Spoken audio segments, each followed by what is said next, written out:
Welcome everyone to our HINAC6 HIV is Not a Crime, What to Expect webinar. Really appreciate you all taking time out of your busy schedules for this jam-packed webinar. We're trying to fit everything you could possibly think of into this webinar, so hang tight with us as we have a lot of information to go over. And so first we'll go over our expectations and overview.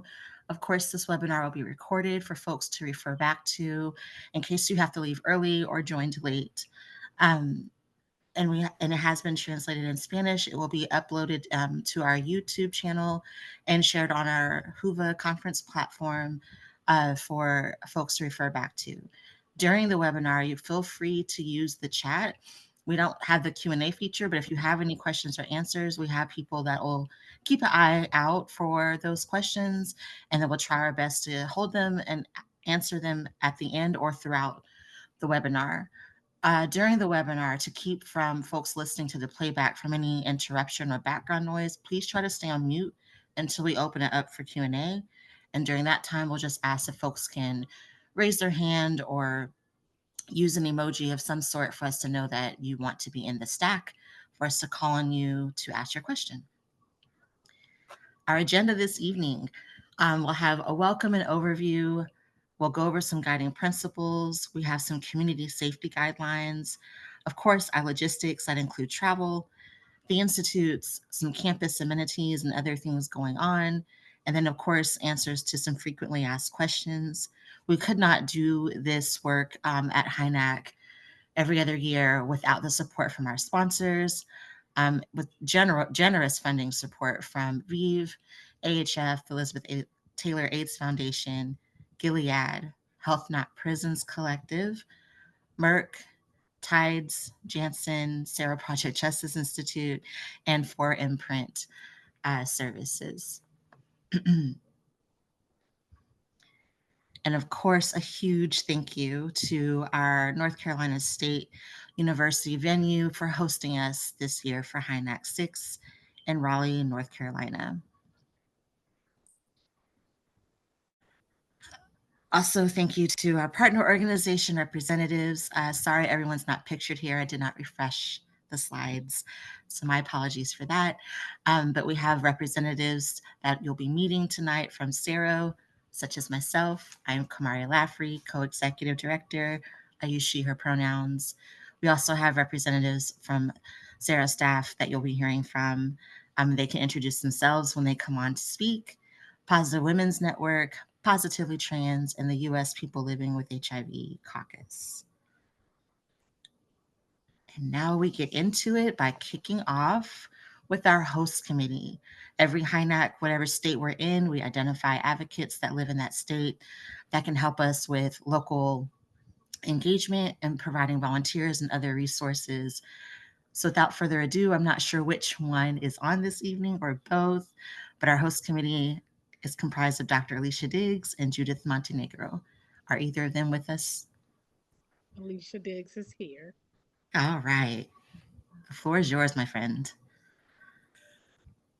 Okay. So hello everyone. We are truly excited to have you all come visit us in North Carolina, or like some who are transplants, such as myself, we may say North Kakalaki. I don't know if that is offensive to original North Carolinians, but just a little corny joke there.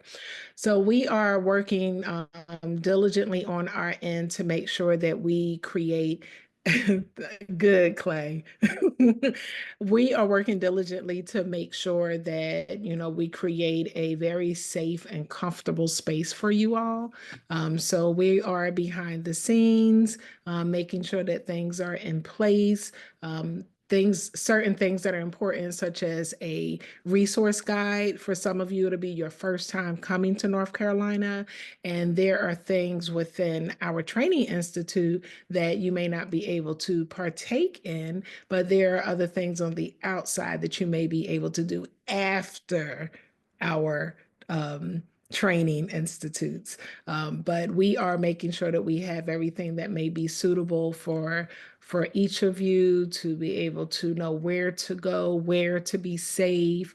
If you are someone like me who eats differently, you may want to find some place that, is comparable for you to eat, maybe hang out. Some may like souvenirs. So we're going to try to make sure that we have some of those things in place for you.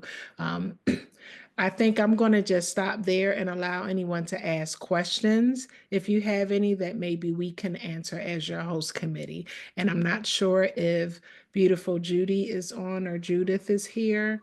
I do not see that she is. So thank you and welcome again. Thank you so much, Alicia. We will pass this over to, and if Judy joins later, especially during frequently asked questions, welcome to jump in there. We're going to jump over to our guiding principles and community agreements. So I'm happy to pass this over to Barb. I'm sorry, Kamaria, before you do, I do see Melanie had their hand raised and just want to just double check. Melanie, was there a question here for the host committee or can we move on? Well, I was going to ask about, we had those wonderful golf carts in Virginia. Will there be anything like that transporting us from where we're staying to where we're going? We're going to be covering that. Thank you, Melanie. Thank you, Deidre. Barb? Yes, hello everyone, and welcome to our webinar ahead of HIV is not a crime. Really looking forward to seeing you all in North Carolina in, I think, 37 days. So soon we're going to be together. Barb Cardell, I use they, them pronouns. I'm the program director with the U.S. Positive Women's Network. And I am honored to present our guiding principles and community agreements on behalf of the community safety team, which is chaired by Malcolm Reed, myself, and Carrie Thomas. We come together at the HIV is not a crime training academy for intentional learning, as well as an opportunity to come together with other people living with HIV and our allies, and often knowing that we have a lot of work to do, and then we also have a lot of fun.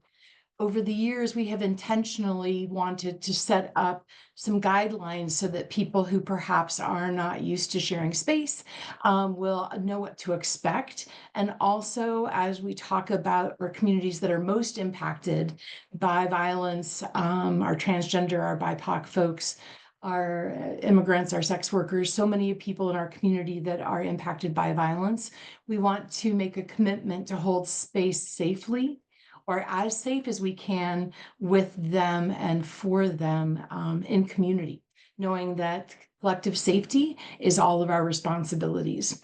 So I'm going to go ahead and just go over the guiding principles and community agreements. I also have a document that we'll share. It is also on Whova so that everyone knows what to expect when you come to HINAC. So we really are and have been guided by these principles as we have planned numerous HIV is not a crime training academies, lifting up that anti-criminalization of people who are living with HIV is so critical, but also in its intersectionalities. Meaningful involvement of people living with HIV, all of our conversations must be led and driven by people living with HIV, that we live intersectional lives and that we want to lift up intersectional responses and communities, that we build equitable power, that we share our knowledge and our skills, as well as that we ally and accomplice. And as we talk about powers within our own states, but also within our communities, that we honor Black, Indigenous, and Latinx leadership and strategies, that we lift those up and elevate those, that we believe in a space that is anti-violence, that there is a place of safer spaces for people who attend, that we are gender and cultural affirming in all of our actions, that we are strategic, and that we move in allyship. And so those are the intentions that we set as we come into this space. And we want people to have an opportunity to think about them over the next month as you're getting ready to come to HINAC, as you're working on your workshops, as you're packing your bags, to know that this is a space that we are really intentionally trying to be so inclusive with. And the turtle is the cutest thing ever. I will slow down. Thank you for that reminder. As we come to HINAC, we want to make sure that we're lifting up these community agreements, that we respect each other and our differences especially, that we have a collective responsibility to keep the space safer, that we also have a collective responsibility to keep the space cleaner, that we pick up after ourselves, that we pay attention to both what we need, but also that we make sure that we take care of each other in these spaces, that we have zero tolerance towards prejudice of any sort, that we do not tolerate language or behaviors, and that we want to make sure that people who are differently abled, lower income, people who do sex work, people who use drugs, immigrants of any legal status feel welcome in our community.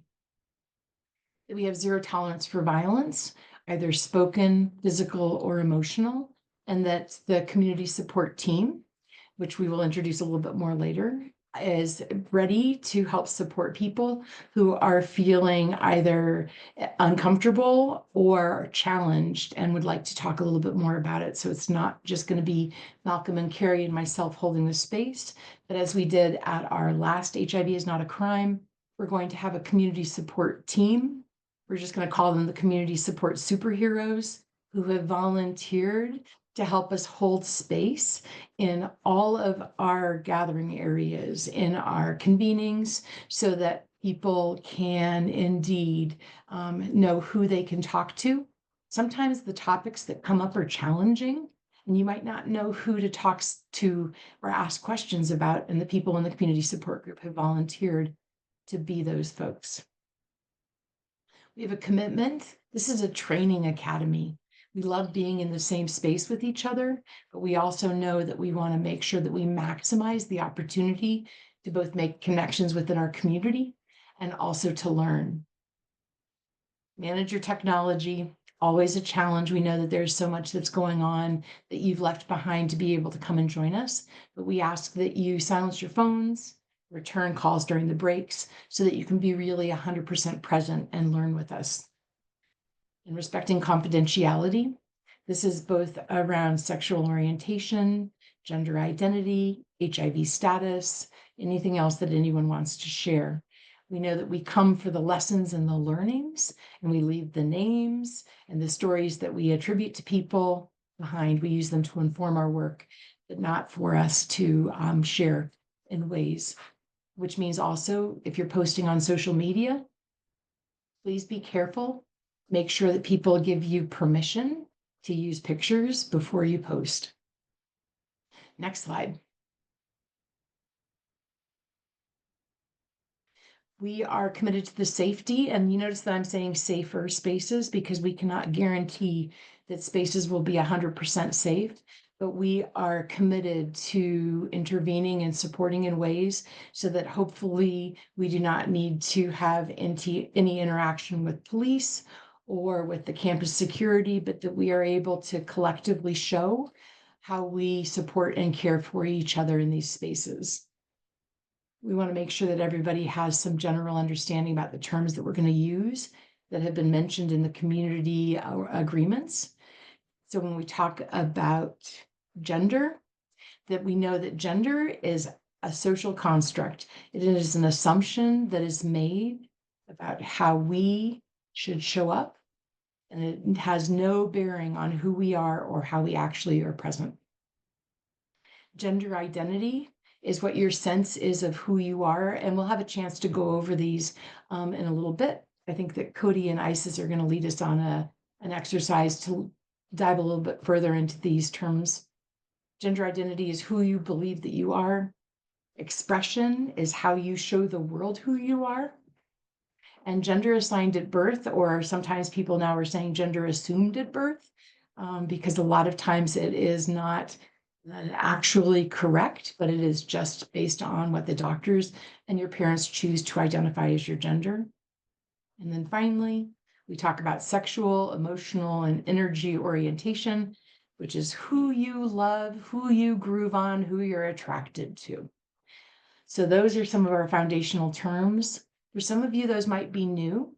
So this would be a great thing for us to be able to come and talk to community support team members about, because they'll be ready to help you.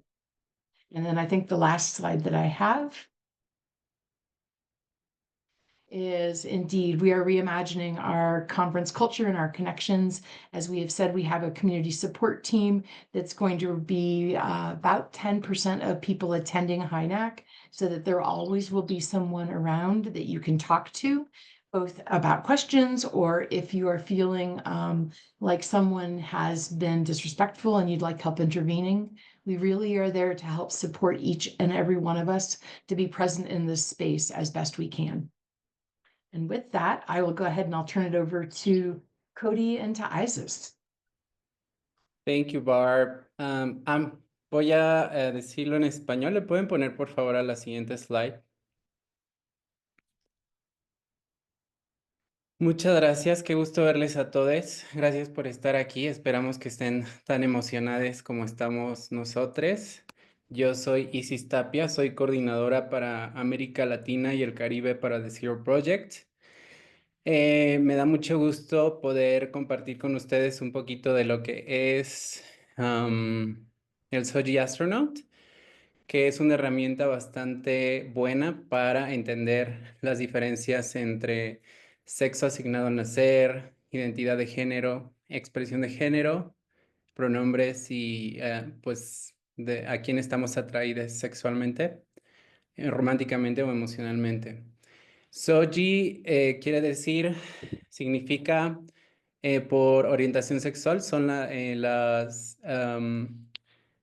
en inglés, como las siglas en inglés para Sexual Orientation, Gender Identity and Expression. Orientación sexual, identidad de género y expresión. Por eso se llama Soji Astronaut. El sexo asignado al nacer es con el sexo que nos asignan cuando nacemos, ya sea mujer, hombre o persona intersex u otros. La identidad de género se refiere a las diferentes formas como las más comunes se podría decir que son mujer, hombre. También hay en Estados Unidos two-spirit, genderqueer, andrógine, no binarie, de género fluido. También, por ejemplo, en México tenemos a las mushes, en Oaxaca. Entonces hay muchísimas alrededor del mundo. Ya sabemos que el género es más un constructo colonial, entonces, para que sepamos que hay una diversidad muy rica de identidades en todo el mundo. La expresión de género se refiere a cómo nos vemos, pues si nos vemos femeninos o femenines, masculines o andrógines, es más como tu expresión, como lo que pueden ver las otras personas. Cisgénero se refiere a si el sexo con el que te asignaron al nacer se alinea con tu identidad de género. Por ejemplo, yo soy una mujer transgénero porque mi identidad de género no se alinea con mi sexo que me asignaron al nacer. Entonces, quiere decir que yo soy una mujer transgénero. Los pronombres, que es una parte muy importante en general en la vida, pero pues que esperamos que sea muy claro para la conferencia, es cómo nos llamamos, nuestros pronombres. Por ejemplo, está ella, él, ella. Hay muchísimos pronombres o hay personas que prefieren no tener pronombres, entonces también hay una gran variedad. Y a quién estamos atraídos sexualmente, románticamente o emocionalmente, se refiere a, por ejemplo, si no estamos atraídos a nadie, somos asexuales. Demisexual es cuando nos atrae el intelecto, la inteligencia o conectar más de una forma más intelectual. Pansexual es cuando nos gusta cualquier género o no género, por así decirlo. Bisexual es que te gustan dos o más géneros y así, etcétera. Lesbiana y gay, que ya son unos términos un poco más conocidos cuando te gusta tu mismo sexo, por así decirlo.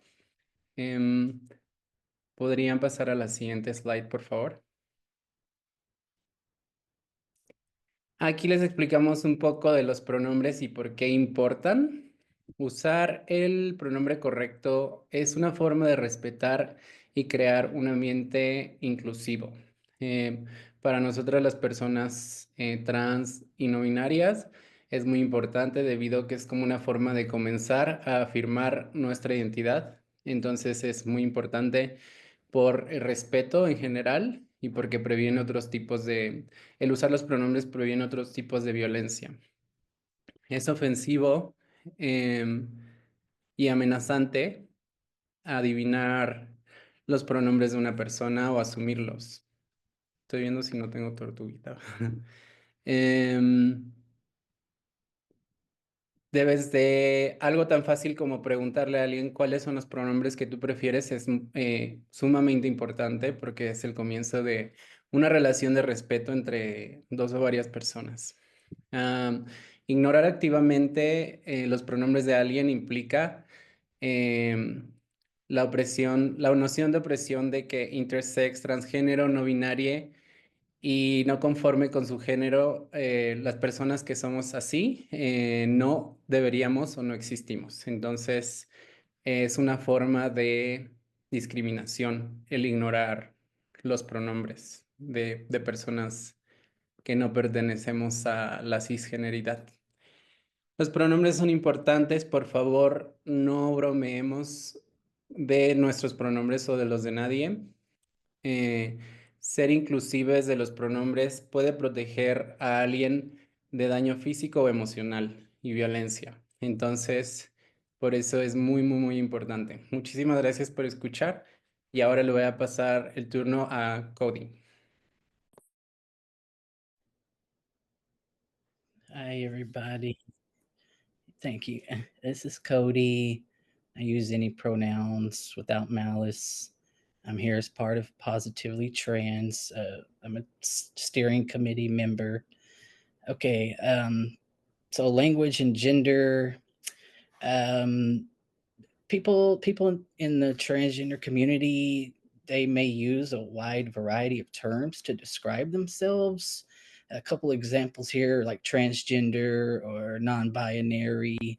I see the word transsexual here as well. Now, some terms may be outdated depending on who you're talking to. That's why it's super easy just to ask the person what words are you comfortable with me using to describe you? Because there are some people that do use transsexual or queer to describe themselves, but you never want to make that assumption. It's just best to clarify before using those terms. Transgender, it's an adjective. It's not to be used as a noun. So, for example, here you wouldn't say Max is a transgender. You would say Max is a transgender person or Max is a transgender man. You also would never add ed to the end of transgender. Um, so, for example, we don't say I'm woman, I'm man, I'm non-binary. So saying transgendered is it just it doesn't work like that. It's just simply that this person is a transgender person. Misgendering, that is an act where you address someone purposefully with terms that they don't use for themselves. So, for example, I'm a trans masculine person. Most people default to masculine descriptors for me, which is fine. But if someone else didn't use masculine terms, you wouldn't use those for them. You would want to use the terms that they use for themselves. Misgendering is an act of violence, and it can be painful to people of the trans experience. It's pretty much punching down to do that. So we don't want that to happen. And again, if you're not sure of a person's pronouns or what descriptors they use to identify themselves, just simply ask. And another thing that I've heard a lot is people that say, "I couldn't tell you were trans." That's not a compliment. If you feel compelled to speak on that, what I found it sounds a lot better is to say, "I'm honored to be a witness to your gender affirmation journey." much better than saying, I couldn't tell you were trans. I think there's a next slide for us.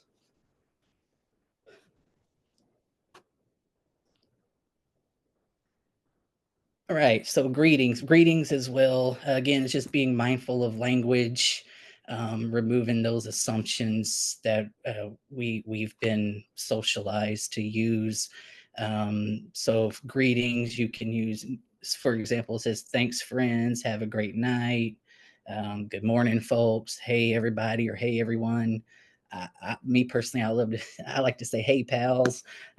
Yeah, so just be mindful of the gendering of a greeting. I think is there another slide? Pronoun buttons. Yes, we will have pronoun buttons at the site for people to use and to refer to. And again, I encourage you, if you don't know somebody's pronoun, just ask them what pronouns do you use, or introduce yourself with your pronouns as well. I think that's everything. Wonderful. Thank you so much, Isis and Cody, for breaking that down and for us flexing our language justice muscles by putting English speakers in a space where you need to listen and pay attention to what's being said, and also have the opportunity to utilize the translation tools available to you. So now we'll move on to our travel logistics, and that'll be uplifted by the one and only KL number 2, Kevin Lish. Why, thank you, KL1. I'm Kevin Lish, the Finance Director of the Cero Project, and I use he, him, his pronouns. And I thought I had put my number in here. In case of a travel emergency, and I'm going to talk about what we mean by a travel emergency in just a sec.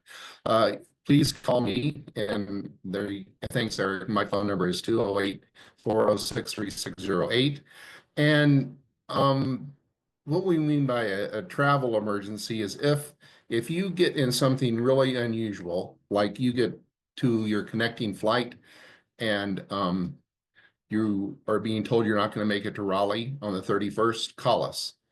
The easiest way to handle travel emergencies is usually if you will download the app on your phone and use that for your boarding passes, they will usually let you know when your first flight lands if there's a problem with your second flight.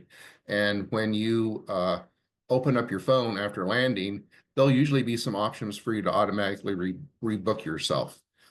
Anything like that, if you would try to handle it with the airlines, because we have about 200 people traveling on the 31st, would be really appreciated. But if you get to a point and you're starting to get stressed, please call me. And either if it goes to voicemail, leave us a voicemail, and either Monique, Hal, and I will call you back. Next slide, please. Great. So again, you all of you that we have booked travel for HINAC6 should have gotten a confirmation email from Capital One or Amtrak. You want to make sure that all the information is correct. And if you don't remember getting that, don't worry, send me an email and I will have it resent to you. After you get your travel confirmation from Capital One, if you want to use paper boarding passes, the best thing you can do is go to the airline that we booked you on, go to their website, use the information on your Capital One email, and you can sign in and print your boarding passes. I will do everything I can to help you with that. I have not done that in a long, long time. I do use the airline apps on my phone. And normally when you gave us any frequent flyer numbers, it should have automatically put your flights into your phone app. And then again, one thing that we unfortunately can't help you with is please check and make sure you do have a real ID. I don't know if any of us can help you If you think you do, and when you get to security, you don't, I don't know if there's any way for us to get you through security to where you can board a flight and come on to Raleigh. And then just to keep in mind, we don't cover the cost of checked bags. We have booked everyone at a fare where you don't have to sit in a middle seat, and you should be able to bring both a regular rollabout and another piece of personal luggage. Remember to label your luggage, name, address, and phone number on both the inside and out. If you are going to check bags, never check your medication, any prescription eyeglasses, or any other important item or an item of great value.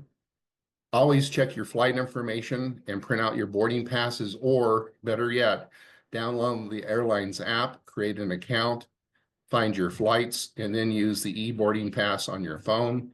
And then I know not everyone does this. I still get to the airport about 2 hours early. I usually fly in and out of Salt Lake International, and you never know what the security lines are going to be, but I have never missed a flight when I get to Salt Lake 2 hours before my flight leaves. Next slide, please. Great. When you land in Raleigh, you're going to be landing at the Raleigh-Durham International Airport. You're going to have about a 3-minute walk from your gate to the lobby of the airport. And then when you get there, you're going to need to be looking for volunteers who will help you get on your shuttle buses. We have arranged for shuttle buses to take you from the airport to campus, and then on June 3rd from campus back to the airport. Excuse me, you're all going to be coming into Terminal 2. There's plenty of seating there. Look for volunteers that have on probably an HIV is not a crime HINAC shirt, and they'll also have signs, and they will help get you to the shuttle to get you to campus. Next slide, please.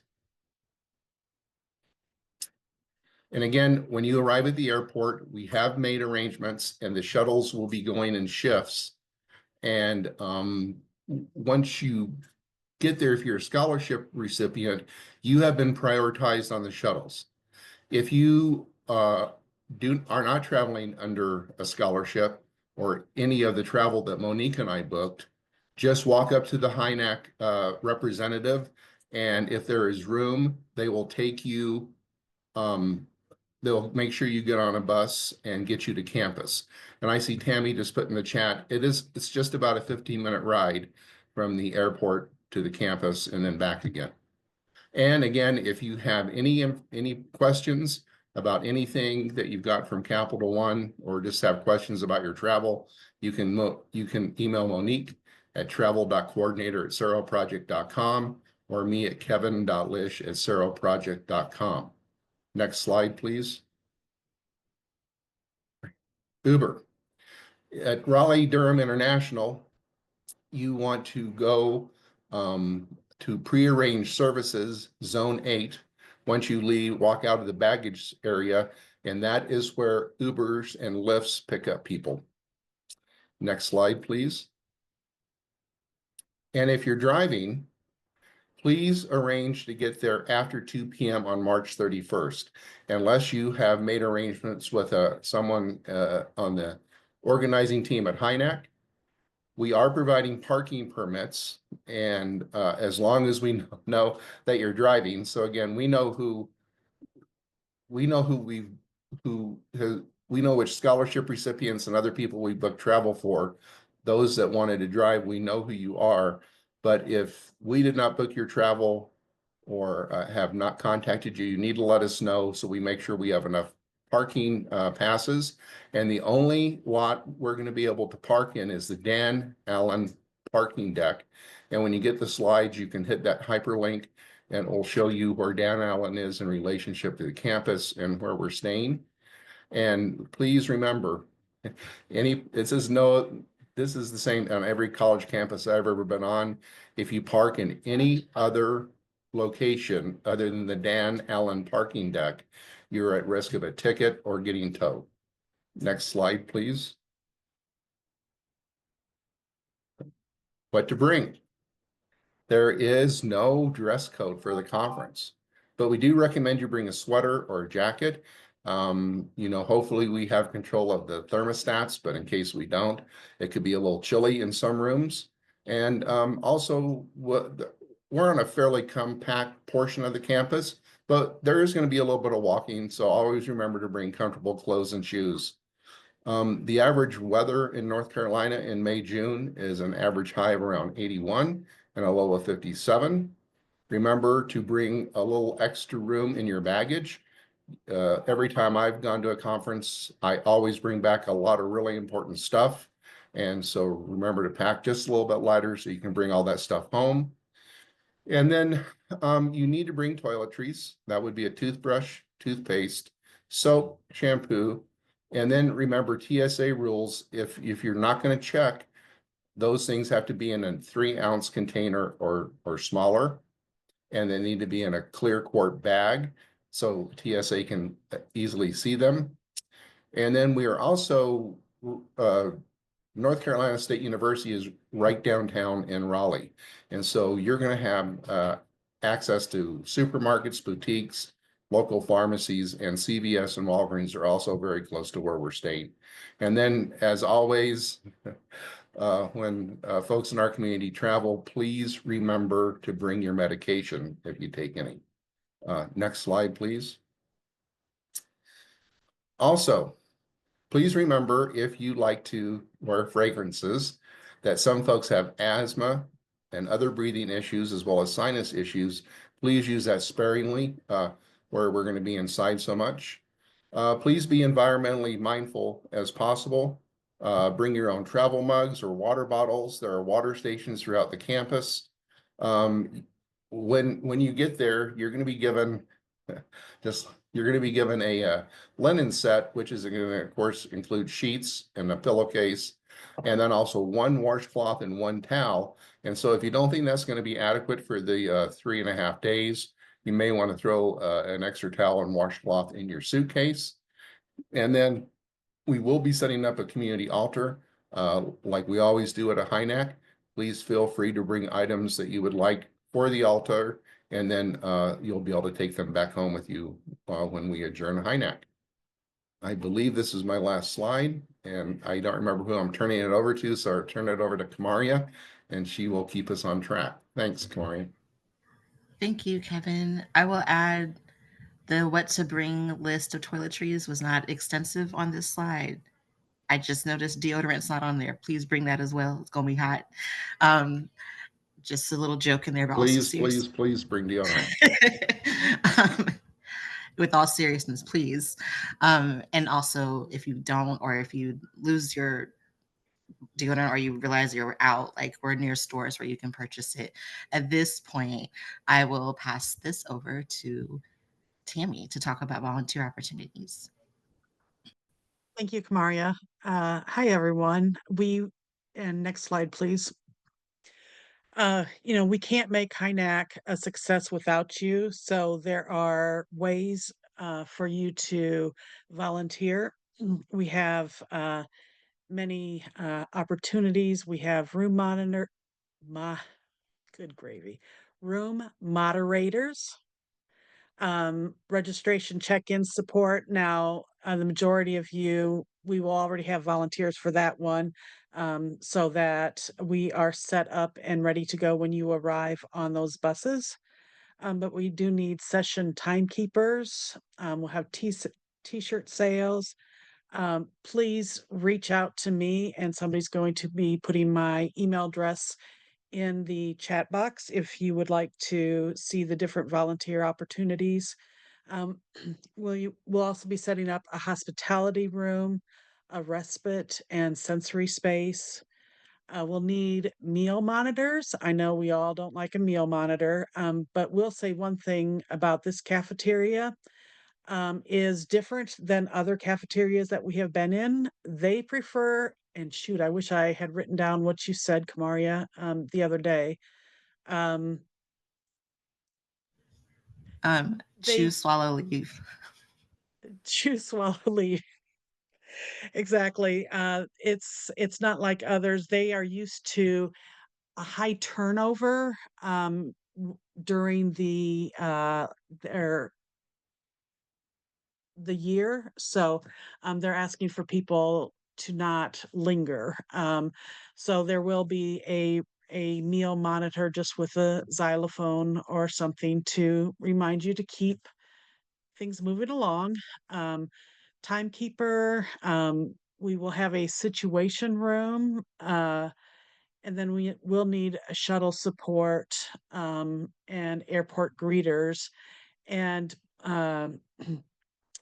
reach out to us before May 6th because we do want to have a training and walk through with the various staffs with volunteers. So please reach out to Kamaria and I, and we appreciate everyone's help and hoping that we can make this every process as smooth as possible. And I am going to turn it over to Deidre.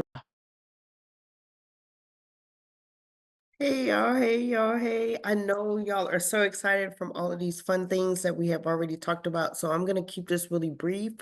On one of the first days that we are gonna be there, we're gonna be able to go into institutes, and if we can go to the next slide, I just want to share with you all very briefly the different institutes that we have available. The first, I want to say the OG from HINAC, HIV is not a crime, was established in 2018.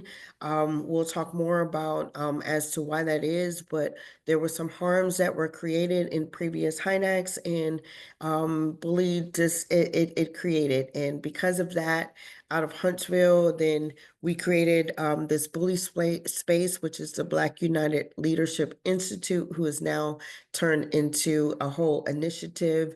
And what we strive to, as one of the founding members, and several of us are on this call right now, we strive to support Black leadership, educate the community on the intersection of policing and healthcare, as well as discuss the relationship between abolishment, mass incarceration, healthcare, and other intersections that also intersect with HIV criminalization and policing of bodies in HIV. We are comprised of people living with and without HIV, as well as making sure that we discuss a whole lot of things that intersect with us. We'll be very upfront. This is a space because of just some harms.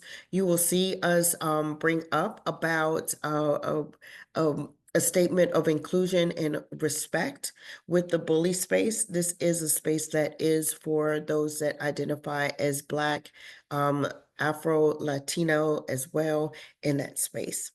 Next slide, please. We also have the Transgender Leadership Institute, who is led, and I'm sorry, the Bully Institute is led by Diane Burkholder. We have Sally, as well as other PWN members, Elena, Crystal, Nettie, myself from Zero Project, and as well as Kamaria and others, Olivia from the Well Project. With the transgender leadership, we have the Cody, as well as Tiami Luckett. You can go to the next slide. And this too is another one of those spaces that will be a closed institute when we get to that space at HINAC. But this space, especially under what we have been experiencing under the Trump administration with the attacks on transgender and gender non-conforming and non-inclusive, just made conforming, excuse me, and gender expansive communities has been really unrelenting and really hard. And so this institute will make sure to work on the executive orders, and they will talk about that, the legality, some of the implications that it will have for trans people, especially in the HIV criminalization and beyond and its intersections. And with interest and with intent, this is specific for anyone that identifies as transgender and gender expansive communities only. And we'll go to the next slide, please. And one piece that I will say with intention with our trans leadership, as we are traveling to our space at HINAC, please, please, please, if you notice anyone or know anyone that is traveling with you that is gender expansive and of transgender experience, please make sure that you keep a watchful eye. They have asked that you do that, as well as just be a part of them. So the Latin United Leadership Institute contains, and you can go to the next slide, please, that comprises people of Latin experience, which is both the trans Latins experience as well as Latins experiencing or living with HIV as well. In this particular institute, which you are expecting, they will be talking about the new immigration policies and criminalization that will be impacting Latinos and also deterring people, them from HIV testing, as well as treatment, as well as the intersections of HIV criminalization. This space is open to anyone that does identify as Latin, Latinx, or Latins in any space, as well as working on the impact of Latins, and especially Latin people living with HIV, and the immigration status of the barriers to healthcare, our human rights, sex work and HIV criminalization, substance use disorder, as well as advocating for policies that reduce stigma, promote, and etc. So, and if you don't know already, you can go to the next slide. If you haven't heard us promote it more and more and more, go to Hoover. And this is where you will also see more about these descriptions of the institutes and when they will be presenting. We also have one other institute, and that's the White Folks Dismantling Racism in HIV Spaces. And you can go ahead and go to the next slide. And oops, I see a turtle. Thank you. And so this particular session was designed to make sure that folks that identify as one, as white folks, but it also is a space for to strengthen and share an understanding of anti-Black racism, as well as how to identify how that shows up in our advocacy and in communities, and as well as in our personal lives, and how to acknowledge that in a way that is very helpful for people living with HIV, but also those in those communities that it impacts. It also is a meaningful way for folks to engage on how to disrupt anti-racism. And the great thing about this group is that they do welcome BIPOC or Black, Indigenous people of color from the HIV community living with or without to observe in this workshop. And that is not a reminder that it is your job, if you identify as Black, Indigenous person of color, it is not our job to educate them or explain racism and that impact. Next slide, please. And last, I will not say but least, but we do have a Beyond 3. And as we move forward to the next slide, this is going to be a space that is going to be for individuals that don't necessarily identify as the Black, the white, the Latin spaces, but in that multicultural or in that mono, outside of the mono ethnicities. So we'll be holding space for those individuals there as well. And we're excited to say that this is one of the newest institutes that we are bringing, so that we can make sure that every person is identified and has a space that they can go in and either learn more for themselves or about their own cultural identity.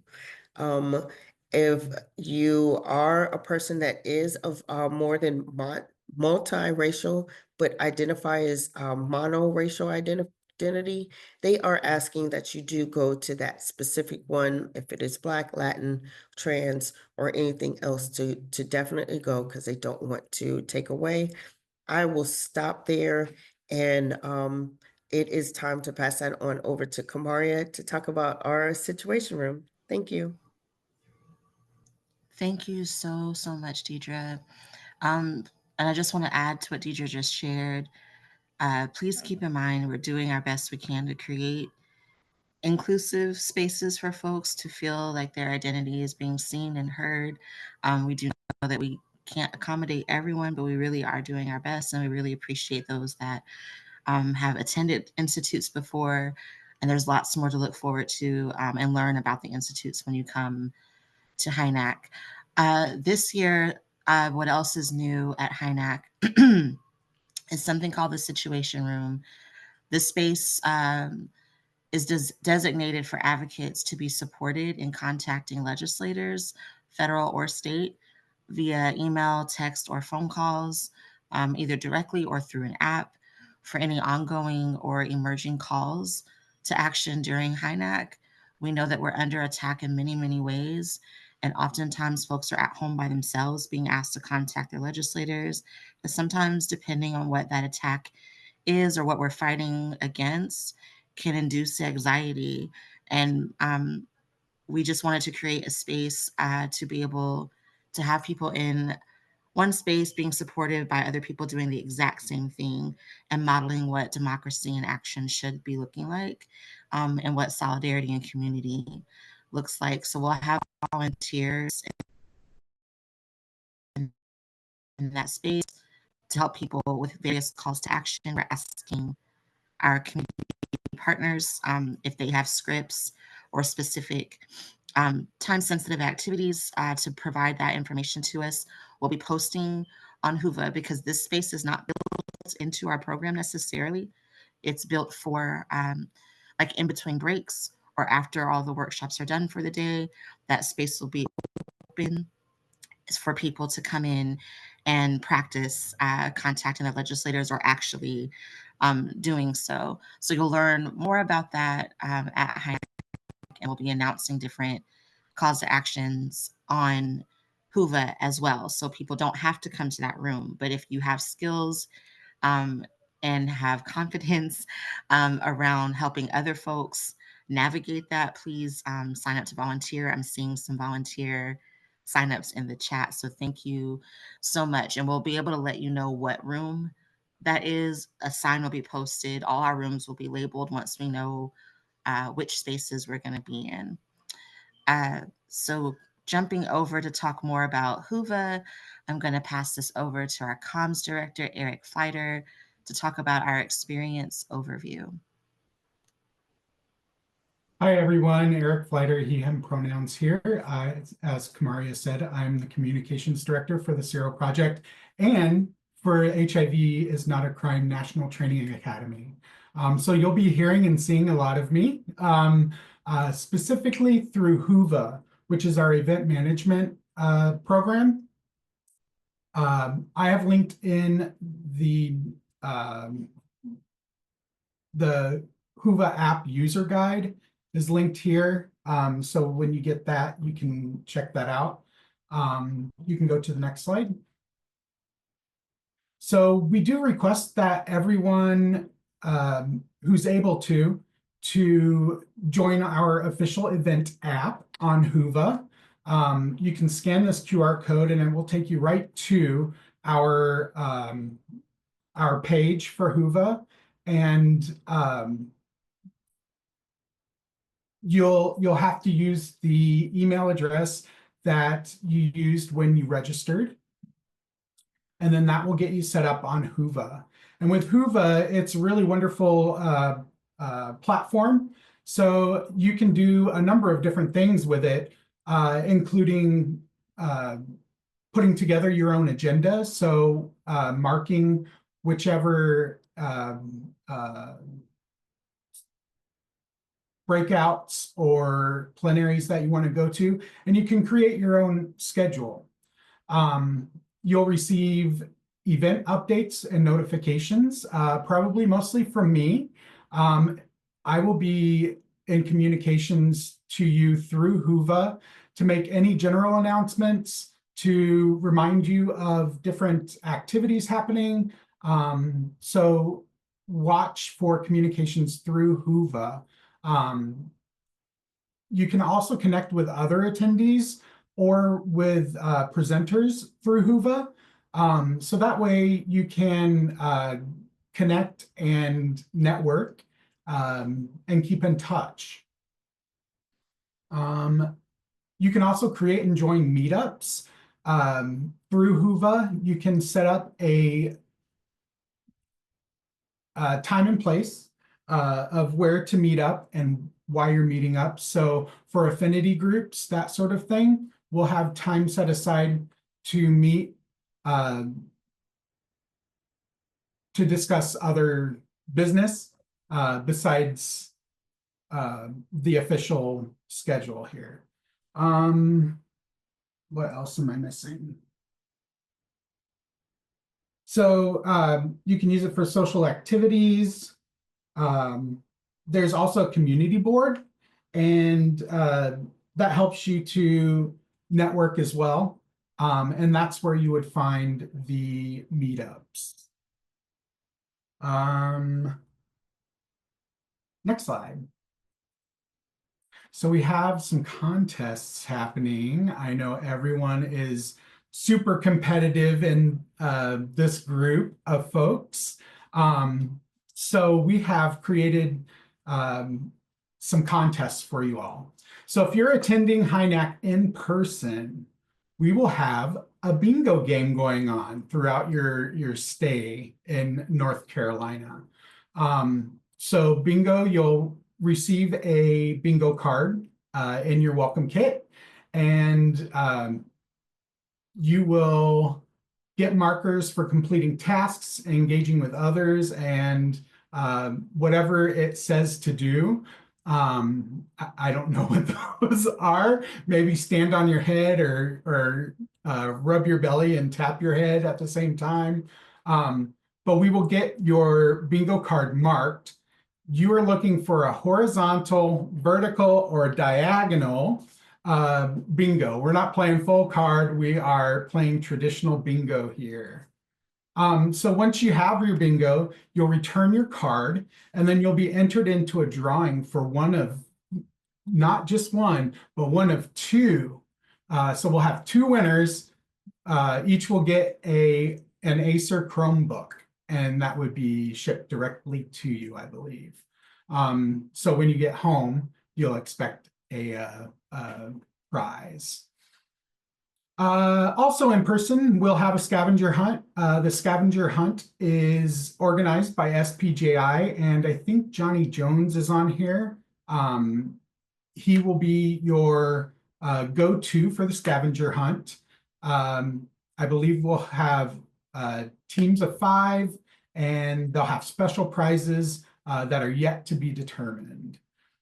So if you're joining us virtually, and I must plug, if you want to join virtually, it is free for the first 150 registrants. So register for virtual if you can't join us in person. We will be using the Whova leaderboard for our virtual attendees. So basically just engaging on Whova, asking questions,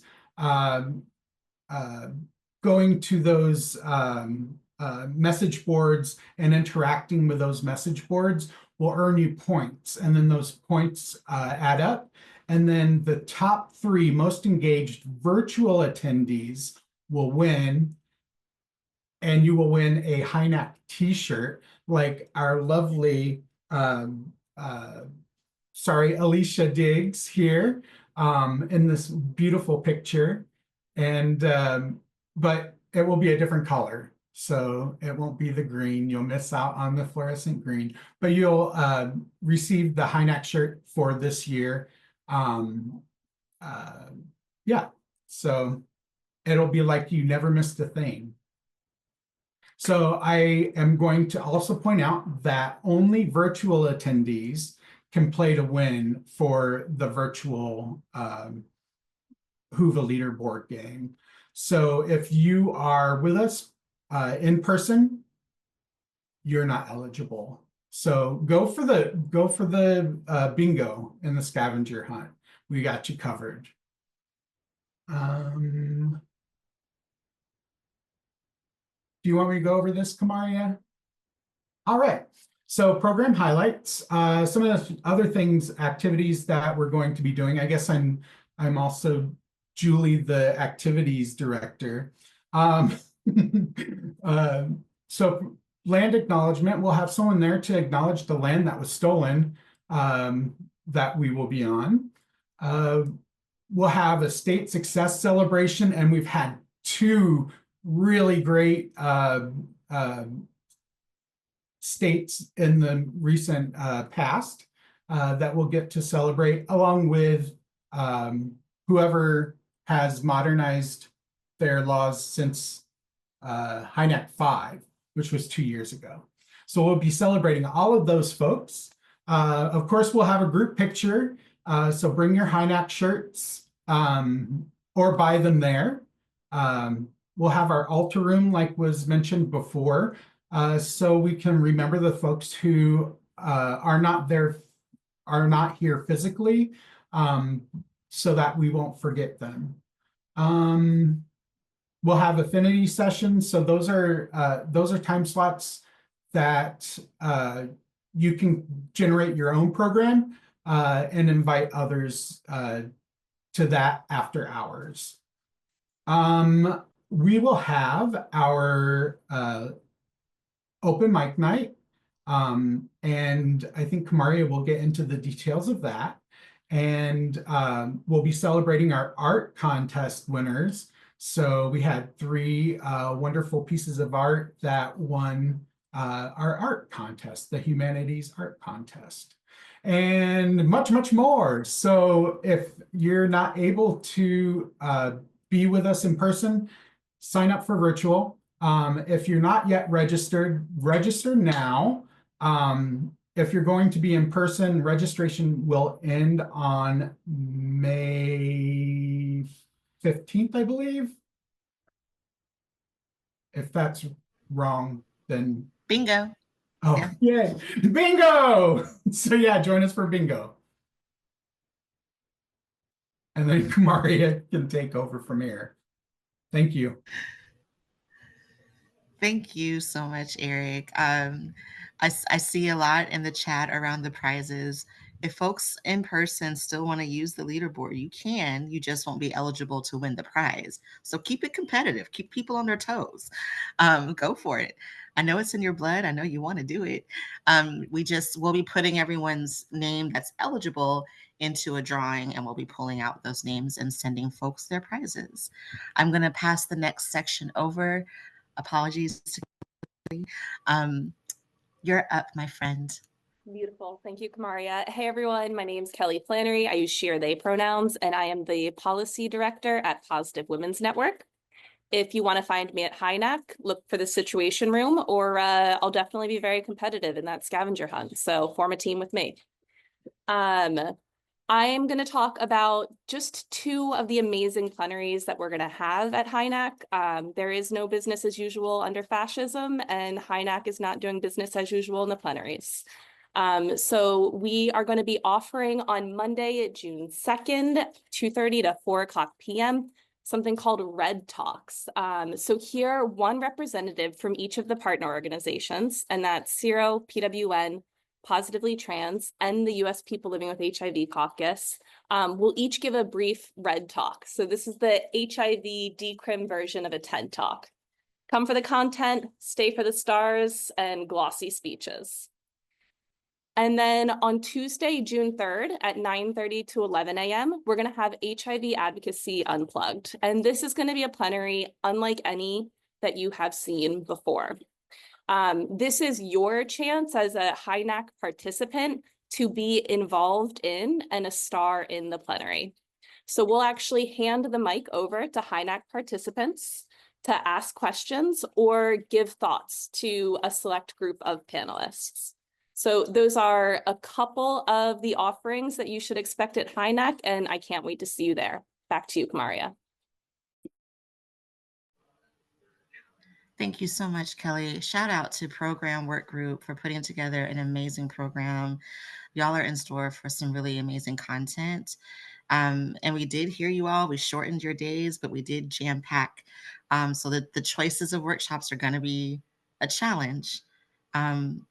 Divide and conquer. Choose amongst your friends who's going to go to one, and then y'all can sit and powwow about it later. So moving us forward to the next slide, which I think is me. Yes. So So we work hard, we play hard. We are having a closing reception celebration and open mic night. That'll be the last actual night of HINAC on June 2nd from 8 to 11. We will let you know where it'll be on Hoover. The reception celebration will include some special awards and surprises given out to community. You will have a surprise MC. They are amongst you right now. I cannot wait for you to meet them and see them and be entertained by them. And then once we're done with our awards and acknowledgments to community, we're going to open up for open mic night. So there will be a sign up sheet via a jot form that will be posted to Hoover for you to sign up and share your talents and your art through advocacy. In between performances, we'll have kind of commercial breaks where you'll get to hear from the art contest winners. They will get to display their art and explain their submission to you. So come prepared to cheer them on and celebrate them. And then we're going to be closing out the night with some dancing and some fun with DJ Tim Okunade, our one and only SPJI graduate. Well, not one and only, there's several of you, apologies. He is the only Tim Okunade is what I meant to say. So come ready to dance and celebrate and be anchored in some joy. The night before, we close out with some amazing plenaries that Kelly shared with us and be able to take that joy, hopefully, back home with you. There are some performance guidelines that are linked in the slide. I encourage you, if you're going to be signing up, please review them. There are some guidelines around doing cover songs and profanity and things of that nature. Also, the time slot you sign up for, we're asking for your phone number because we will be texting you to let you know if there's any changes to your time slot. We will be adjusting the program once we get all the slots filled up. It is first come, first serve. So as soon as you see that link, if you're absolutely certain that you want to share your talents, and we hope you do, please go ahead and get signed up for that. And now I'm going to kick this over for final day logistics back over to KL number 2. Thank you, KL1. And before we go through this, my good friend Clay Porter asked a question. He said, if I don't make a bus and I need to take an Uber, or do I tell them to bring me? And I am putting that address in the chat box right now. And one more thing I should have done during my first section is, I hope she's on now, but when you get to HINAC, please thank Monique Howell.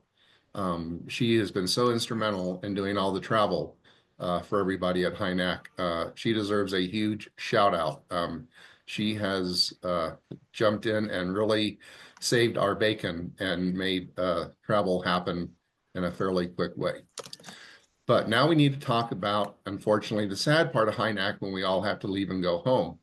The room checkout and shuttle schedule for June 3rd. First of all, checkout is pretty simple. All the school wants us to do is place our sheets and towels in one pile on the bed. Each dorm floor has a garbage chute, and if I remember correctly, they are out by the elevators, but we will have them labeled for you. All we need to do is put our sheets and towels on the bed, and then put any trash in the room in the garbage chute. You will bring your luggage to the ground floor, and we will have rooms set up for bus 1, bus 2, and bus 3.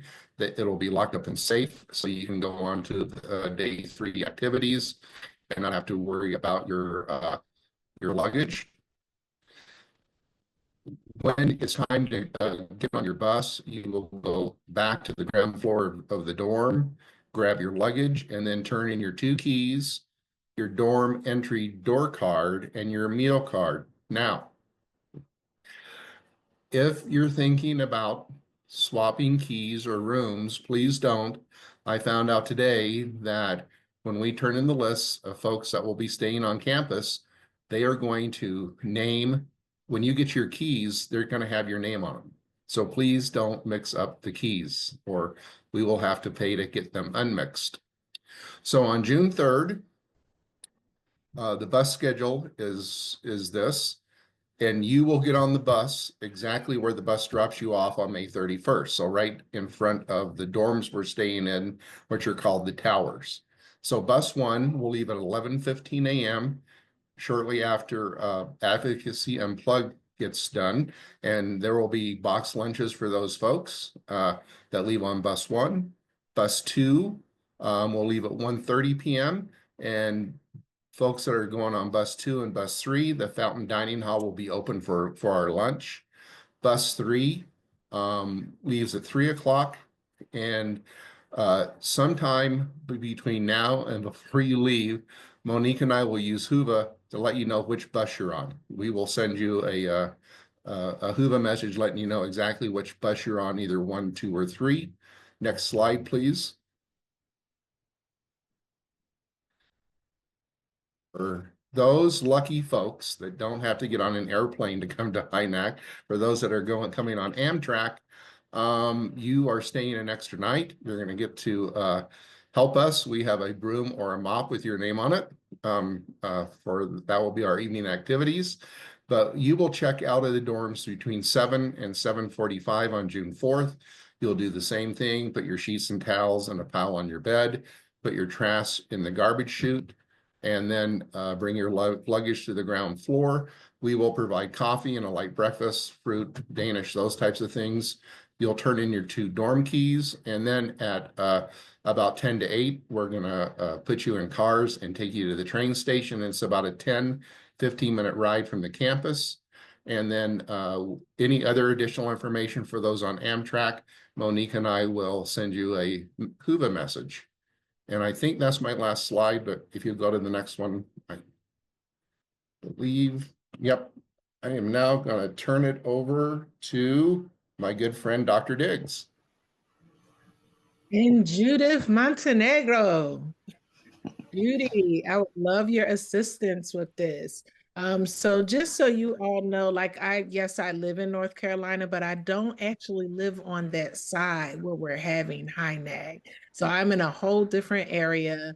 I am still learning. People kind of give me the side eye because I've been in North Carolina for over 20 years, y'all. But I am still learning. So as far as some of the amenities go, I do want to mention for sure that when it comes to the golf carts, they will be available, but those golf carts are really for those who have who need mobility support. It's not like, I don't even feel like walking today, so let me get a golf cart. No, I love you, but no. We just really want to be fair and understand that they are in place for those who need support.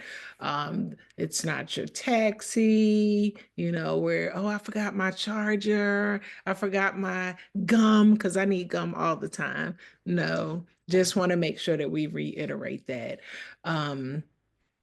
I see the plenary space up here, but I'm honestly not sure how to present on that. I can support you, Alicia. Yes, please. So this is just an image, just so people can recognize the room that we're going to be in, especially if you have like a scooter or a mobility device that you're using. You can see like how wide the space is. For specifically like for our Advocacy Unplugged plenary, we'll be reserving that front row. Since we're handing the mic to you all, we don't want to have to worry about mic runners getting to you or accidentally overlooking you. So we're reserving that front row for folks. Also, if you're not comfortable being at the front row, you can utilize, I think there's behind this last row of seats, there's also space behind there if you prefer to sit in the back. Sorry to throw that on you on the spot without any context whatsoever, Alicia. Yes. Walkers said somebody indicated about walkers. So what was that? Someone just kind of commented walkers should sit right, and yes, they should. Yeah. Yes. So this is a rough overview. This is an image from the school website of what your suite will look like. So what we have, it's linked into the slide where it says HINAC6 suite mates. You are allowed to provide a roommate request if you want to. You're not required to. Just remember that there's 5 people per suite. So you'll see more than 5 beds here, but it's 5. You have a room to yourself within the suite. So 5 people per suite. So if you have a group of 3 friends, you all just need to request one another utilizing that Google form. We're not guaranteeing that we can match you up that way because we do prioritize folks based on mobility needs based within the tower that we'll be in. So we can't guarantee all accommodations, but we'll do our best. We are asking that that request be submitted. So sorry, y'all. Be submitted by May 7th. Each suite will have 2 bathrooms. There is a room temperature control within your suite. So talk amongst yourselves how you want to regulate that. There's wireless Wi-Fi, free Wi-Fi throughout the campus. It's open. We'll be providing the name of that just in case there's multiple names. Once you get on campus, every year we ask for the beds to be lowered for HINAC attendees. These are bunk beds. They usually stack them where the desk goes under or the dresser goes under. We will be asking them to lower the beds for us. That was an easy accommodation that they could make, so nobody has to climb 6 feet to get into their bed. There are no ice machines within the dorms. Ice is only available in the cafeteria. So if you're someone who likes to crunch on ice, such as myself, or like to keep your beverage cold, try to bring your own tumbler or water bottle and fill that up while you're in the cafeteria. And those have specific hours, so they're not going to be open at like 11 o'clock at night for you to traverse to get some ice. Your room will also have refrigerators and microwaves, especially for those that need to store medication in the refrigerator. There are vending machines for snacks available near elevators throughout the campus in different buildings. And as Kevin mentioned earlier, you will be provided linen packets, which will include 1 blanket. And I'm letting you all know it's probably going to be a thin one. It's not a duvet. It's not a comforter. You'll get 1 twin sheet and 1 pillowcase, 1 pillow and 1 pillowcase, 1 bath towel, 1 washcloth. If you have room in your luggage, especially if you're driving, feel free to bring extra materials if you like, but also know we don't get this on every campus, but there is free laundry available. Washing machines are in the bottom floor, the ground floor of each residence hall, and those are free to everyone. So if you need to wash a load of clothes before you head back home or want to wash your towels instead of bringing extra, you can do that. And again, just saying that there's no ice machines in the venue except for the cafeteria. There's other items that are not provided because this is not a hotel. So there's no hair dryers. If you need to blow dry your hair, you're going to have to bring your own. There's no irons to crease your pants and your shirts. If that's something you prefer, you'll need to bring your own. There are no TVs in your dorm. There are no clocks. There are no alarms. So if you need to take your medication by an alarm, utilize your mobile device or whatever other device you have. Again, you'll need to bring your own toiletries and hygiene products. And again, there's a fridge, but no safe in the room. So if you have valuables, we ask that you keep those close to you. We are not liable or responsible for anything lost or stolen. We will help you look the best we can, but we're not responsible for it. And again, there will be no linen or housekeeping services during your stay because this is not a hotel. And I think, is this still? Can I jump in really quick before you go Yes. on? So with that last slide, we are assisting everyone with keeping tidy. So there will be, of course, trash bags available, but we will be providing each one of you with a trash bag. And I mean, we're all adults, and I'm trying to use this very kindly, please clean up after yourself. As Kamaria indicated, there is no housekeeping. You are the housekeeper. If you need assistance with housekeeping, we're happy to provide you with some tips on that, but I don't want to be disrespectful to anyone by presenting this in a way that you don't understand. But please, let's just be respectful of the space. It is a campus, it's a dorm, and the students, when they're there, they take care of their space. That is their home while they're there. So we have been invited into their home and entrusted with their home. And I won't belabor that, but yes, let's please clean up after ourselves. No, Oh, thank you so, I'm sorry. so Go ahead. much. Go ahead. Go ahead. Yeah, one more thing that I wanted to add while I had the mic. The beds you are not, they're not sheep, what is that? Sealy Poster. They are dorm beds, so they may not be as comfortable as you're used to. Please be patient with the process. The pillows will not be as fluffy as you're used to. So as Kamaria did mention, and I think Kevin mentioned earlier, if you have space, maybe bring some of the things that you need to keep you comfortable. So like giving an example for me, while I have a pillow top mattress at home, I know I'm not going to a pillow top space. So I have one of those cushions that you can get from like, Walmart or somewhere. And that's going to go under my, on my mattress with my sheet on top to give me a little, additional cushion. And because I am local, I can bring the pillow that I want. So, just keeping that in mind for some like myself who have bones that want to be disrespectful. I'm gonna just call it what it is. My spine and my hips can be very disrespectful, and when I'm not comfortable, they act out. So try to keep yourself as comfortable as possible. Perfect. Thank you for that reminder. The beds are considered firm, the firmest you've ever had in your life.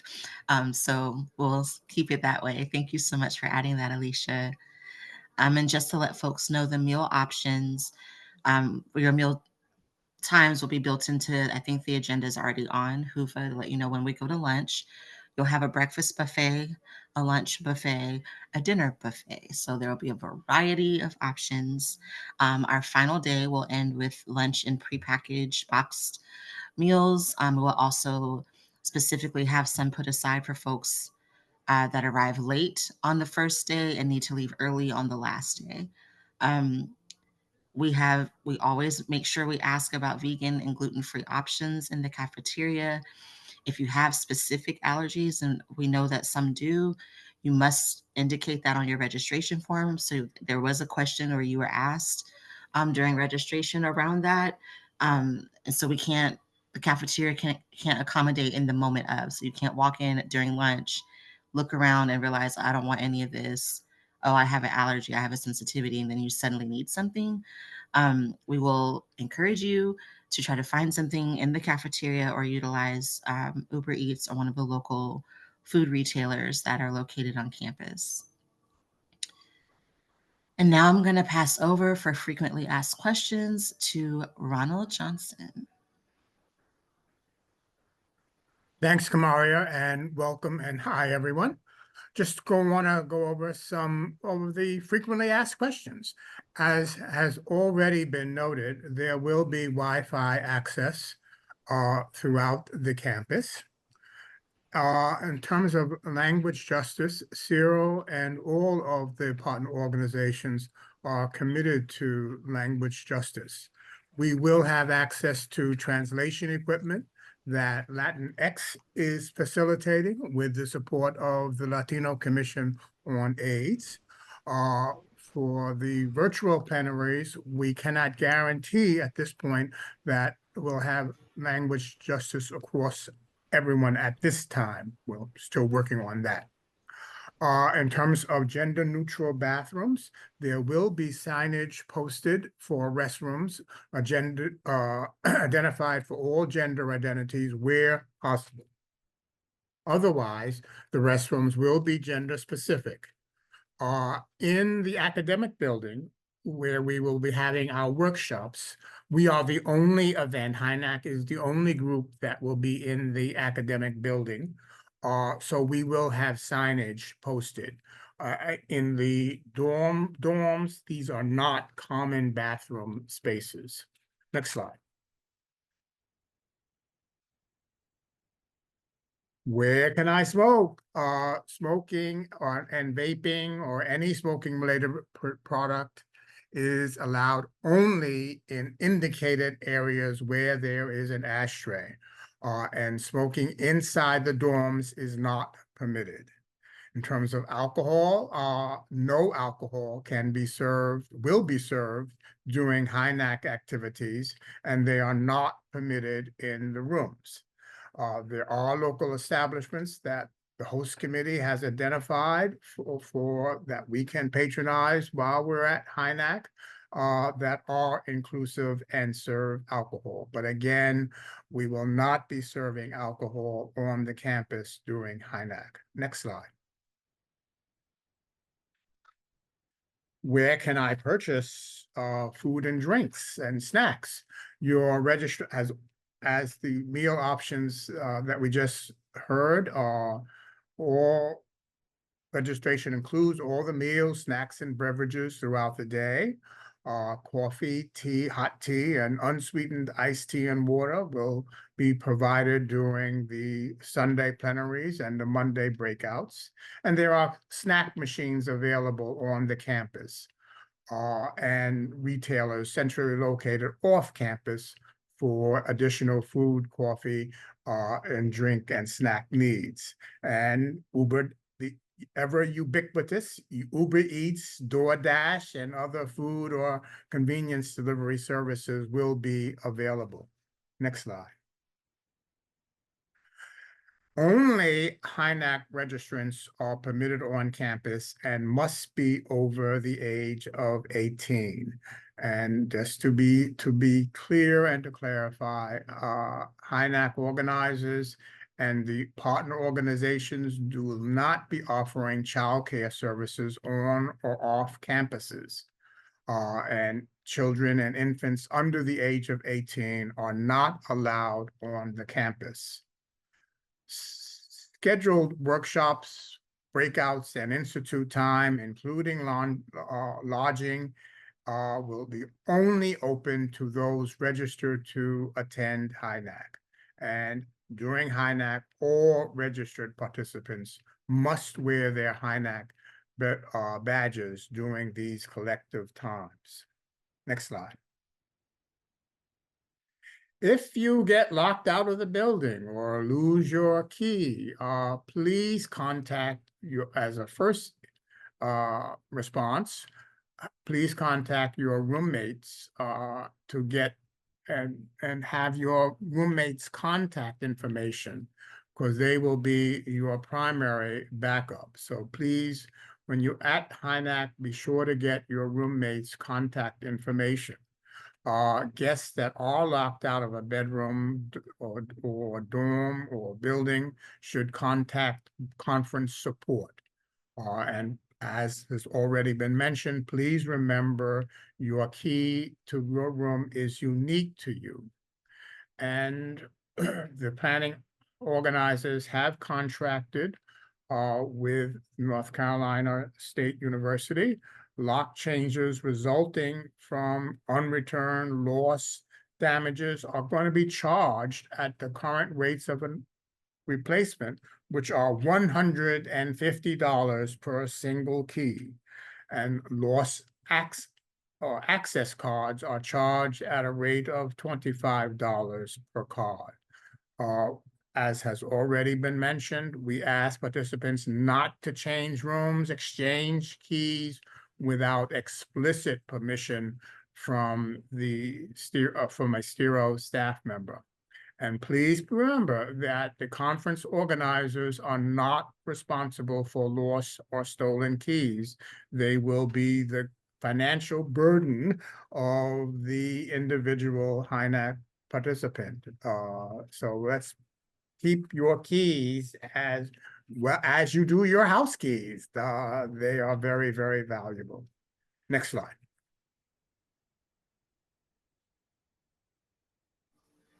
I just wanted to add something I forgot to put in the slide, Ronald. Your lanyard will have a way for you to put you'll have a hard key and you'll have a card. So the badge holder, you can put your room key in, your both keys will be able to be, wow. Both keys will be able to be attached to your lanyard is what I am trying to say. And I will go on to the next slide for you, Ronald. And we're coming down to the wire, and as Tammy put into the chat, we really appreciate your patience as we go through these very important slides. The program will start with the welcome dinner, and that dinner will be available from 5 to 6:15 p.m. If you arrive during that time, you'll be directed to where you can grab your dinner, and you'll be able to register after the welcome. If you are a scholarship recipient that arrives after 7:30 p.m., go-to plates will be set aside for you. We will have a specific amount set aside. So please, if you arrive at dinner, do not take a prepackaged meal.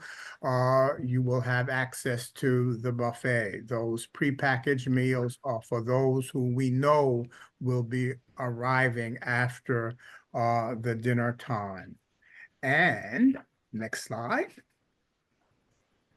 Registration closes May 15th. For the in-person attendance. And I'm going to turn it back to Kamaria. Thank you so much, Ronald. And thank you to everyone for hanging with us while we're practicing language justice, making sure we're getting all the information that we have available to you all. I think we have one more slide. Yes, Eric's already mentioned this. Virtual registration is now open to the first 150 people, and I have been getting all the emails for every registration. So if you are on and you have not registered and you're not going to be able to join us in person, get on that registration link. And now we're going to go into Q&A, but this is a slide with everyone's contact info for any questions regarding specific issues around travel and logistics. These are the emails for Kevin and Monique. There's also a slide that has your travel emergency phone number, which is Kevin's cell. If you have questions around your real ID verification or questions around registration, contact Tammy Hott. If you have questions around the institutes, contact Deidre Johnson. Questions around, this is from an old slide, but scholarship, art contests are open mic night. Contact myself, Kamaria. Community safety is Barb, and all other questions can be directed to any of the individuals listed above, any representative that you've heard from tonight, representing the partner organizations listed on each slide. So I think we can stop here for Q&A. I will stop sharing. Also, special thanks to our interpreters for hanging with us over time. I know there's been a lot of questions in the chat that we've tried to capture. Are there any questions that have not been uplifted in the chat that folks want to ask?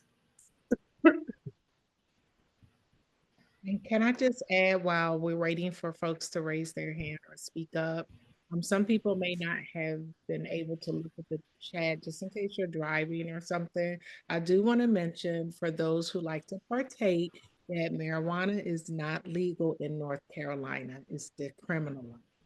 So that means that possession of small amounts intended for your personal use rather than illegal sales will generally mean punishment of civil or local infractions rather than state crimes.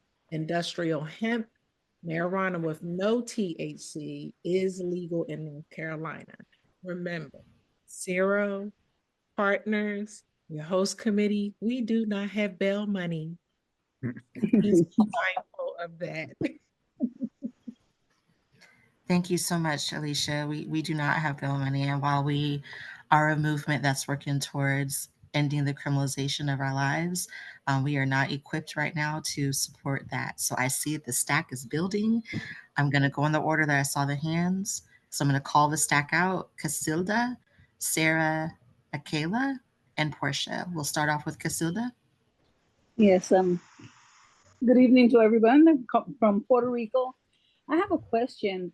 I did not have passport or real ID, and real ID was kind of difficult because I'm born and raised in California, but I'm living in Puerto Rico.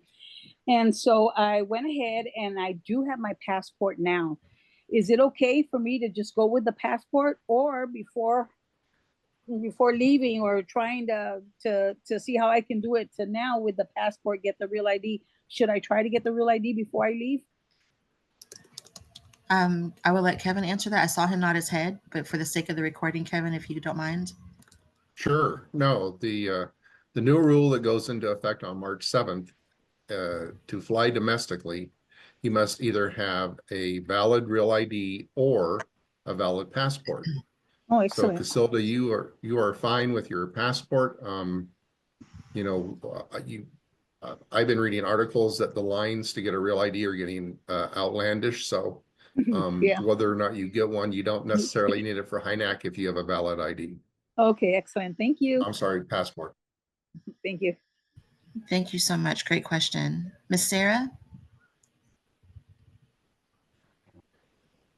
Thank you. I wanted to know how I could get, I'm going to need wheelchair access at the airport. From leaving Baton Rouge to wherever, going and coming, I'm going to need wheelchair access at the Okay. airport. And I wanted to know how could I do that since my tickets are already booked. Of course, you can always request with the airline and the airport. So I've never had to do it. So I'll let, again, Kevin, I will let you respond to this, or Tammy. Tammy, back me up, but I've always been told, I'm probably still a couple years away from needing to figure this out too, Sarah. I've always been told it's best to call the airline before you, a couple days before you fly, and let them know you need wheelchair assistance. And usually, you can also let folks at the ticket counter know on the airline you're flying that you need wheelchair assistance. Did I do that right, Tammy? Thank you. And Yes, Kevin, not to you jump can- in on, oh, sorry, never mind.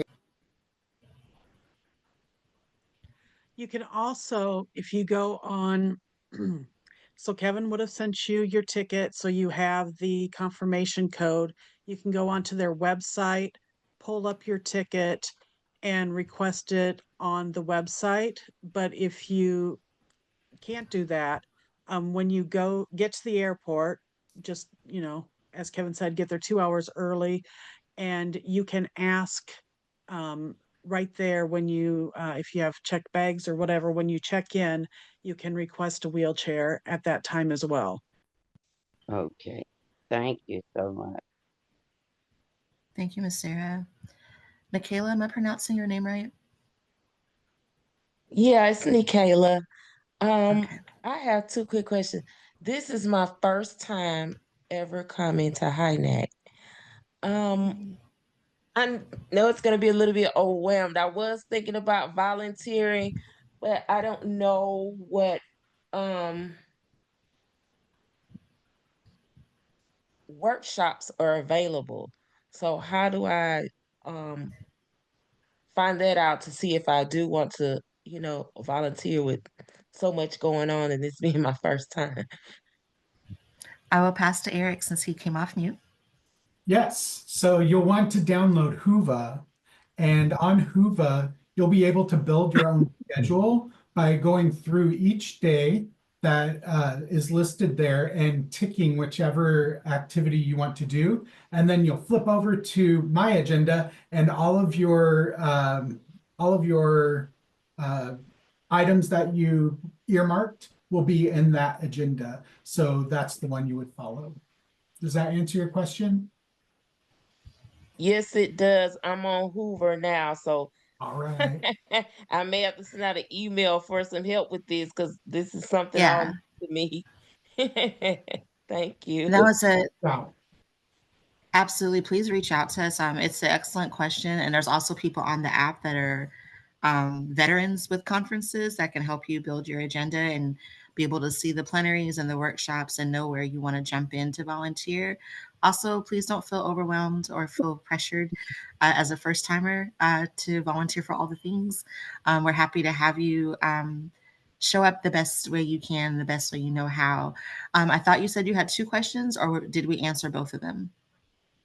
Um, those were my 2 questions, I believe. I think I just rolled it over into one. I'm a transgender person, so am I being put in the room with other people that are trans, or I don't know, how do y'all work those out? Yeah, so we have a roommate request form, but as a first timer, if you don't know other people that are coming to HINAC, you can talk to us offline and we can try our best to accommodate based on your preferences for what makes you feel comfortable. So please, we have emails on the slide, and I think people are dropping emails in the chat for us to be able to help you. So thank you for one naming that so that we can support you so you're not showing up and then put in a space where you're not comfortable. We're happy to help you the best we can. Okay, thank you. Yeah, sure. Miss Portia. Sorry, guys, I'm driving. Hello, everyone. So my question is about the rooms. I know I read something somewhere that we cannot invite people to the room, right? Like, and is there a curfew? Like, do we have time? I mean, is there a certain time that we like can come in and out of the rooms? So there's no curfew. I would discuss that with your suite mates. Like if you're coming in 2 o'clock in the morning kind of loud, I would kind of let them know, like, hey, I'm going to be out. I'm meeting up with some friends that are local. Just check in out of respect with your suite mates. But there is no roommate, but we also ask if they're not a registered participant. We can't control who you bring into your room that's a participant, but we do ask if they're not registered, that they can't come on campus. They can't be at HINAC, if that makes sense.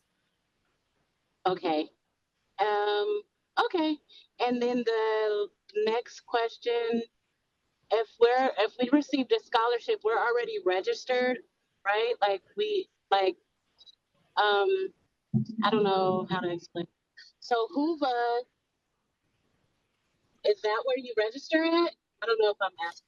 I might be confused.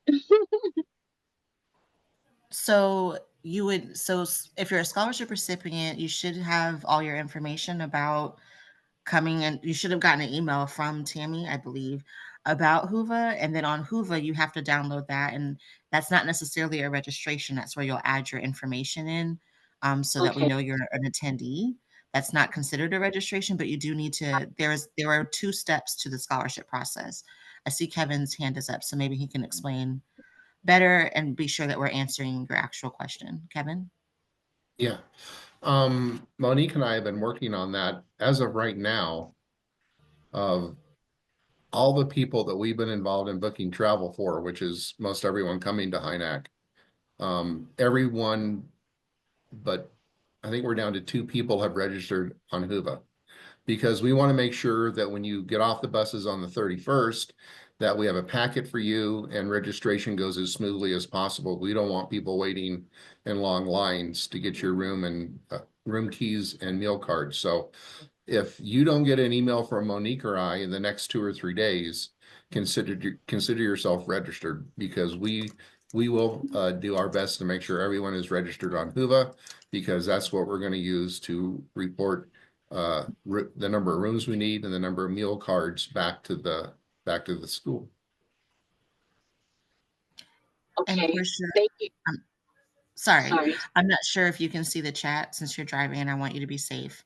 But Tammy just checked, and we can see who all of our participants that are scholarship recipients. We can see who's registered on HUVA, and we don't have you listed on HUVA.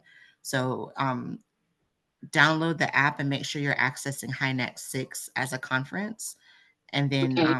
we usually get an email notification, so we haven't received that from you yet. Tammy, did you want to add to that? Yeah, I just Okay. wanted to, on your first question, Portia, just to let people know, so the dorms, the only people who will have access to the dorms are people who are attending HINAC and are staying on campus.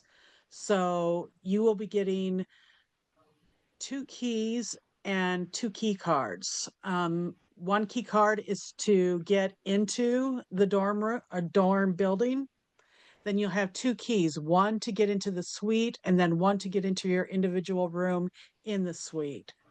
So I just wanted to highlight that that's one reason why we're saying that if you're not registered, you cannot come on campus. It's also for insurance reasons and our agreement with the university, but only people who are staying in the dorms will have access to get into the dorms. Okay. Thank you guys. Yes, you guys answered my questions. I thought that Hoover and the registration was the same thing, but I was confused. Sorry. No, don't apologize. It can be confusing. But no, it was a great question. So hopefully that helped other people. I do see a question in the chat around opportunity to visit close beaches or pools. I will speak to our program day is approximately scheduled, including breakfast and dinner, from 7 a.m. to 7:30. Visiting a beach, or I don't even remember how far the beach is. I want to say it's at least 2 hours. Um, would require you to wait till after hours or miss a portion of the day. We are not the conference attendance police, so we can't tell you not to go, but we don't want you to miss out on the conference, and the beach isn't super close.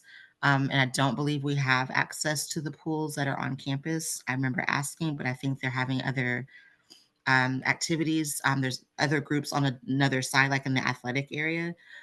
So we won't have access to their pools. So that's all I know of to answer that question. I don't know if anyone else on the planning committee knows anything about that. Yes, so I put in the chat, yeah, our closest beach is 2 hours away. So if you're a person that can come a day before HINAC or stay a day or so after, that will be your opportunity. There are like aquatic centers within the area.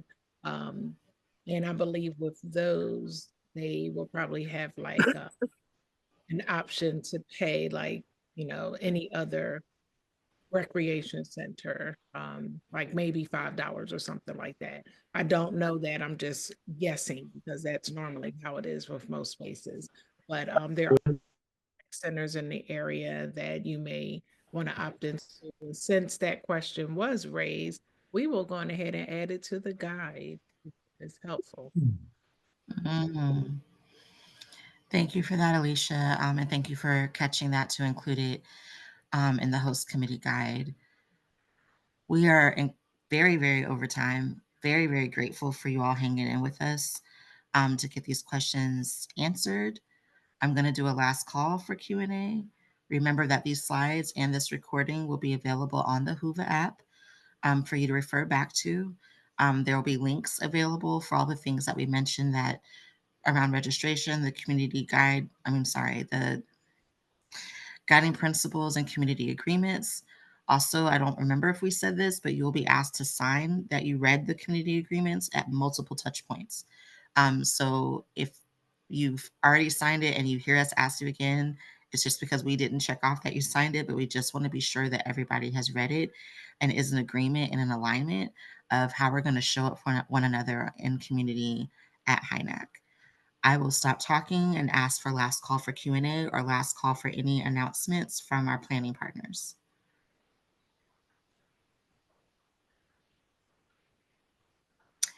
And seeing and hearing none, I'm going to thank you all again so much. Cannot wait to see you in Raleigh. Travel safe, take care of yourselves, and we're going to have an amazing time, and we're going to save each other, y'all. We're going to do this. We're going to survive this.